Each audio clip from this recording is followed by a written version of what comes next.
जराही तुपाचा वापर न करता अगदी दुप्पट फुलणारी बिस्किटासारखी खुसखुशीत, अजिबात तेलकट न होणारी भरपूर असे लेयर सुटलेली शंकरपाळी बनवूया। त्यासाठी कढईमध्ये 1 वाटी पाणी, 1 वाटी साखर आणि पाऊण वाटी खायचं तेल घालायचं। गॅसची फ्लेम अगदी लो ठेवून फक्त साखर विरघळून घ्यायची। पाण्याला उकळी न येऊ देता फक्त इथे साखर विरघळून घेतलेली आहे। आता हे थंड होण्यासाठी साईडला ठेवू। इथे मी अर्धा किलो मैदा घेतलेला आहे। मिश्रण संपूर्ण थंड होऊ द्यायचं, मगच यामध्ये चाळलेला मैदा घालायचा व घट्टसर असं पीठ मळून घ्यायचं। इथे मी एकूण 5 वाटी मैद्याचा वापर केलेला आहे। वजनी म्हणाल तर अर्धा किलो। मिश्रण संपूर्ण थंड होऊ द्यायचं, मगच यामध्ये मैदा घालायचा।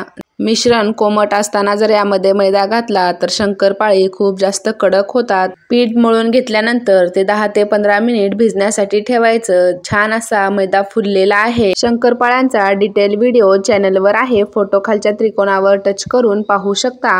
मोठ्या पोळी बनवण्या एवढा गोळा घ्यायचा व बाकीचं पीठ झाकून ठेवायचं। आता याची मोठी अशी पोळी लाटून घ्यायची। जेवढी मोठी लाटता येईल तेवढी लाटायची। लाटून घेतल्यानंतर त्याचा रोल बनवून घ्यायचा। व्हिडिओ ज्याप्रमाणे दाखवलेला आहे त्या पद्धतीने त्याचा रोल करून घ्यायचा व त्याची जशी आपण चुंबळ बनवतो तशी चुंबळ बनवून घ्यायची। आता याला पोळीपेक्षा थोडंसं जाड असं लाटून घ्यायचं। शंकरपाळे जसे जाड बारीक बनवायचे आहेत त्या पद्धतीने याला लाटून घ्यायचं। लाटून घेतल्यानंतर याच्या कडा कट करून घेऊन तुम्हाला ज्या साईजमध्ये ज्या शेपमध्ये शंकरपाळे बनवायचे आहेत त्या पद्धतीने कट करून घ्यायचं। कट करते वेळी तुम्ही पिझ्झा कटरने किंवा अशा सुरीनेही कट करू शकता।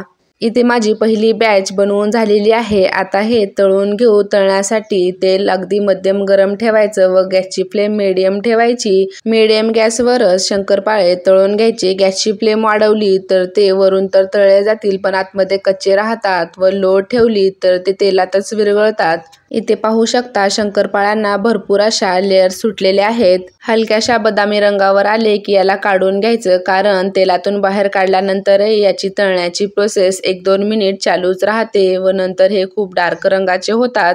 म्हणून हलके बदामी झाले की लगेचच काढून घ्यायचे। इथे आपले दुप्पट फुललेले अगदी बिस्किटासारखे खुसखुशीत शंकरपाळे बनवून तयार झालेले आहेत। चला तर मग व्हिडिओला इथेच एंड करते। व्हिडिओ आवडला असेल तर व्हिडिओला लाईक करा, चॅनलला सबस्क्राईब करा। Bye bye.